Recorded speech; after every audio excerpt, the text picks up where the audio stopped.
Nah, sebelumnya untuk sistem saraf motorik di tubuh kita itu sebenarnya ada dua, ada yang somatik dan juga yang otonom. Kalau misalkan yang somatik itu untuk gerakan-gerakan volunter atau yang kita sadari, makanya dia ke otot skelet atau otot rangka.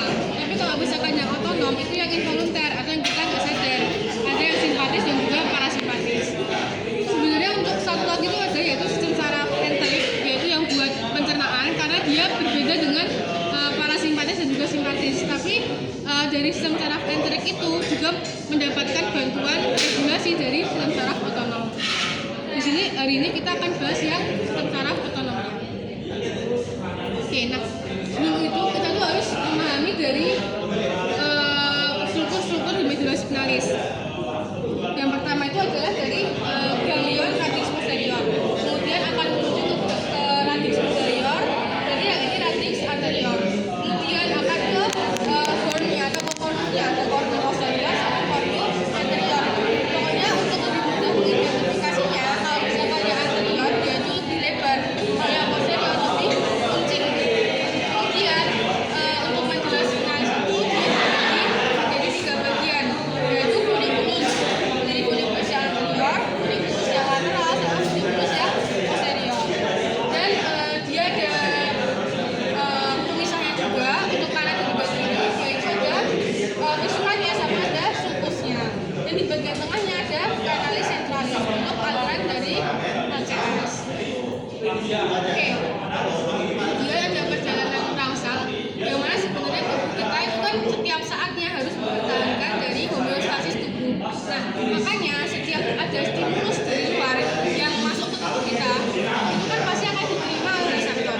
Reseptornya ini akan membawa stimulus tersebut ke sistem saraf pusat.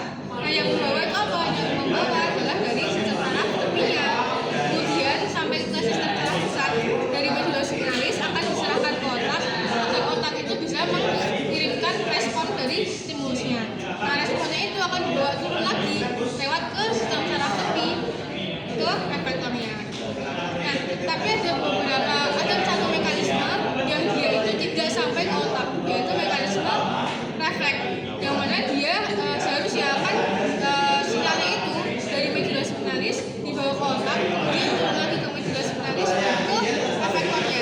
Nah, tapi ada refleks yaitu dari medula spinalisnya cuman menyilang doang kemudian turun lagi gitu. Jadi dia itu nggak sampai naik ke otak. Kemudian untuk sistem saraf otonom itu dia dibagi menjadi 2, ada yang anatomis sama fisiologis. Kalau secara anatomis dia dibagi menjadi yang simpatis dan juga parasimpatis. Kalau misalkan secara fisiologis dibagi menjadi yang kolinergik dan juga adrenergik. Maksudnya secara fisiologis apa?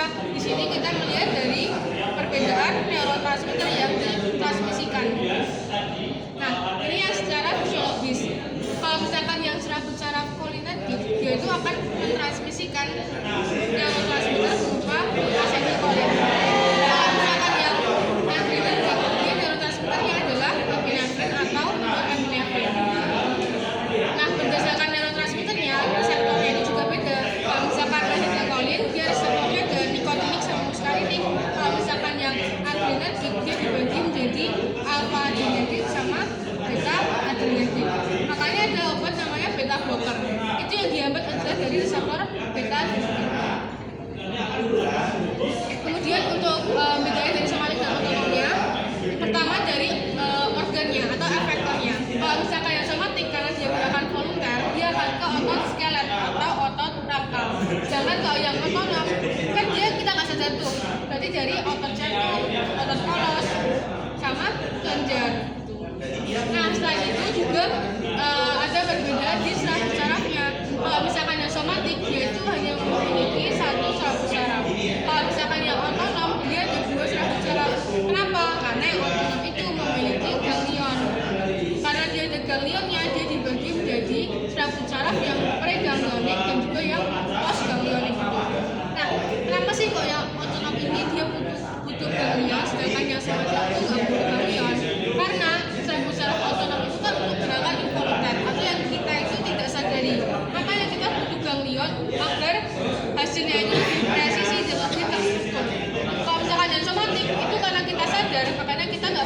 dilakukan dari ganglion. Justru kalau misalkan yang somatik kita kasih ganglion, justru prosesnya akan lebih lambat, makanya dia nggak perlu ganglion. Kemudian kalau misalkan dari sistem saraf otonom itu juga dibagi menjadi dua tadi, yaitu parasimpatis dan juga simpatis. Kita juga harus bisa memahami perbedaannya. Pertama itu dari lokasinya. Kalau misalkan simpatis itu dia lebih mudah menghafalnya, kan S sentral, berarti dia di bagian tengah tubuh, dari torako hingga ke umbal. Tapi kalau misalkan yang parasimpatis berarti yang pinggir-pinggir atau yang di ujung-ujung kranio dan juga sakral. Nah setelah itu kita juga harus melihat dari serabut sarafnya. Kalau misalkan simpatis kan S short, berarti dia serabut preganglionik yang lebih pendek dibandingkan postganglioniknya. Kalau parasimpatis ya berarti kebalikannya aja, preganglioniknya akan lebih panjang dibandingkan postganglioniknya. Kemudian selain itu beda juga dari neurotransmitter yang ditransmisikan. Kalau misalkan yang simpatis dia preganglioniknya oleh asetilkolin, sedangkan postganglioniknya dari yang adrenalin yaitu berupa norepinefrin. Tapi kalau misalkan yang parasimpatis itu baik preganglionik maupun postganglioniknya oleh asetilkolin. Tapi ada pengecualian pada medula adrenal, yang mana ketika mendapatkan stimulasi simpatis, medula adrenal ini berperan sebagai ganglionnya. Makanya dia itu nggak ada serabut saraf postganglioniknya. Jadi ketika mendapatkan stimulasi simpatis, sel-sel di medula adrenal itu dia akan mensekresikan hormon. Hormonnya ya apa? Hormonnya ya berupa epinefrin dan juga norepinefrin itu tadi. Makanya dia tidak perlu serabut saraf yang postganglion. Ini tadi terkait somatik dan juga otonom. Nah, untuk simpatis dan juga parasimpatis kita juga harus mengetahui dari mekanisme fisiologisnya. Kalau misalkan simpatis itu dia fight or flight, sedangkan parasimpatis adalah dari rest and digest. Nah, sebenarnya kalian nggak perlu hafalin, yang penting kalian paham konsepnya. Kalau misalkan simpatis itu bayangin aja kalian lagi lari di malam hari. Kalau lari-lari kan pasti deg-degan, makanya dia detak jantungnya akan meningkat. Kalau lari-lari pasti dia butuh udara yang lebih banyak atau butuh nafas yang lebih banyak, makanya dia bronkusnya akan melebar atau bronkodilatasi. Kalau misalkan di malam hari kan pasti kita perlu melihat dengan cahaya yang lebih banyak, makanya pupilnya harus kita lebarkan, yaitu iridescens. Kemudian kalau lagi lari-lari kan pasti kalian nggak akan kepikiran buat makan, nggak akan kepikiran buat pipis, buat BAB gitu kan, makanya dia akan mengalami inhibisi di pencernaan dan juga di mixing gitu. Terus kalau misalkan lari-lari dia pasti butuh energi yang banyak, makanya dia akan terjadi glucogenolisis dan juga lipolisis. Jadi glukosanya itu akan dipecah dan lipidnya atau lemaknya juga akan dipecah untuk energi gitu. Kemudian kalau lagi lari-lari pasti dia berkeringat, artinya aktivitas dari keringatnya itu tinggi. Dan untuk ejakulasi dan juga ereksi biasanya itu aku bedain sendiri. Kalau misalkan parasimpatis kan dia ada R-nya, berarti ereksi. Kalau misalkan simpatis ya berarti satunya ejakulasi. Nah ini kalian nggak perlu hafalin karena kalian yang penting itu kalian pahami konsepnya. Atau sebenarnya untuk kayak hal-hal yang dia itu ada dua dan juga berkebalikan kayak gini, kalian itu perlu hafalin salah satu aja sih supaya kalian itu nggak kebanyakan hafalan. Misalkan kalau misalkan simpatis itu preganglioniknya pendek, ya berarti parasimpatis preganglioniknya panjang. Kemudian nah ada 4 saraf cranialis yang dia itu memiliki komponen saraf otonom, tepatnya parasimpatis. Ada apa aja? Yang pertama itu adalah dari nervus vagus. Karena kan seperti yang kita tahu, nervus vagus itu dia memiliki akan menginervasi banyak organ. Apa aja? Salah satunya adalah dari jantung, gastrointestinal dan juga dari genital. Nah, selain itu ada juga nervus 3, itu nervus oculomotorius, yang dia akan menginervasi dari pupil. Jadi yang buat miosis dan juga mimbriasis itu dia dari nervus oculomotorius. Kemudian ada nervus 7 atau nervus facialis, dia untuk kelenjar lacrimal atau kelenjar air mata. Dan nervus 9 atau glossopharyngeus, dia yang kelenjar air liur. Nah, karena keempat saraf ini dia memiliki komponen otonom, berarti keempatnya memiliki komponen ventral, visceral, afferent. Nah, sebelum kita ke traktus, kita harus memahami tentang upper motor neuron dan juga lower motor neuron.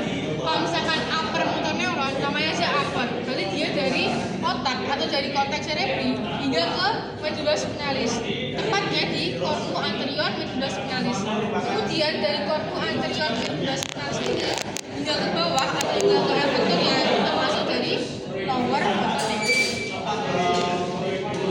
Ini harus dipahami juga karena kalau misalkan ada masalah di uppernya atau ada masalah di lowernya, itu dia gejalanya akan berbeda.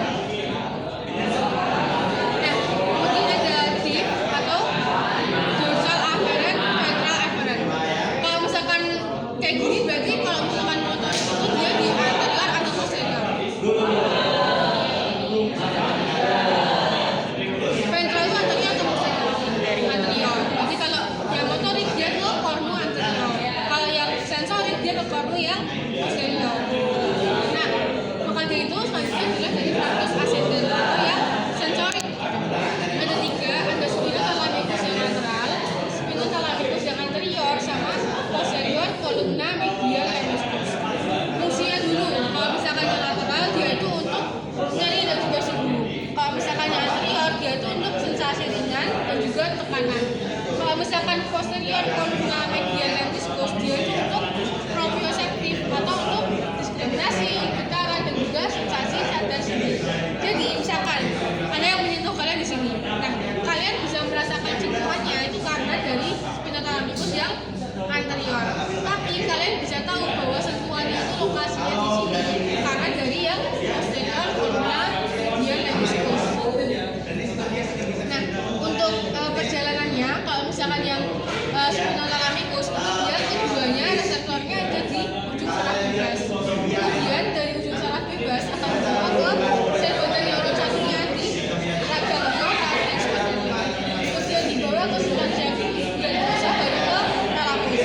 Karena seperti yang kita tahu, thalamus ini merupakan relay station untuk input sensorik. Makanya semua sensorik ini sebelum ke korteks cerebri harus lewat dari thalamus dulu. Nah, ini kalau misalkan yang spinothalamikus tadi kan dia dari ganglion radius posterior. Kemudian dia akan ke substansia glandulosa di sini. Kemudian dari substansia glandulosa ini dia itu akan menghilang dulu. Kalau misalkan yang lateral dia menghilangnya ke funiculus yang lateral. Kalau misalkan spinothalamikus yang anterior dia itu dari substansia glandulosa menghilang dulu ke funiculus yang anterior, kemudian naik ke thalamus. Kalau misalkan yang posterior columna medial hemisphere dia reseptornya adalah ini semua. Untuk sel badan neuron 1 dan 3-nya itu sama, yang beda dari sel badan neuron 2-nya yaitu di nuclei gracilis dan juga cuneatus. Yang mana sebenarnya yang keduanya itu merupakan bagian dari funiculus yang posterior gitu. Nah, dua-duanya ini dia memiliki fungsi yang sama yaitu untuk proprioceptif. Bedanya adalah dari lokasinya. Kalau misalkan cuneatus kan C, dia lebih atas atau lebih duluan lah. Dia berarti untuk upper limb atau ekstremitas atas, dari segmen torakal 6 hingga ke atas. Tapi kalau misalkan yang gracilis dia itu untuk ekstremitas ke bawah, yaitu dari segmen torakal 7 ke bawah. Kemudian ada tractus descendens. Untuk tractus descendens sendiri itu dari tractus pyramidalis atau corticospinalis. Dia dari upper motor neuron dan juga lower motor neuron. Dari gambarnya aja, kalau misalkan yang upper motor neuron dia itu dari traktusnya sendiri pertama dari korteks cerebri. Kalau motorik itu presentralis atau postcentralis. Presentralis. Dari presentralis dia akan turun melalui kapsula interna, kemudian di medulla oblongata atau di decus actiopyramidalis dia akan dibagi menjadi dua. Ada yang lurus, ada yang menghilang. Yang menghilang berarti corticospinalis yang lateral, sedangkan yang lurus yang anterior. Tapi walaupun begitu, bukan berarti yang anterior ini dia tidak menghilang. Dia tetap menghilang, tapi menghilangnya di medulla spinalisnya. Kalau misalkan yang lateral tadi kan dia udah menghilang di medulla oblongata kan. Misalkan yang anterior di medulla oblongata dia nggak hilang, hilangnya di medulla spinalis. Ini buat yang upper motor neuronnya. Kalau lower motor neuronnya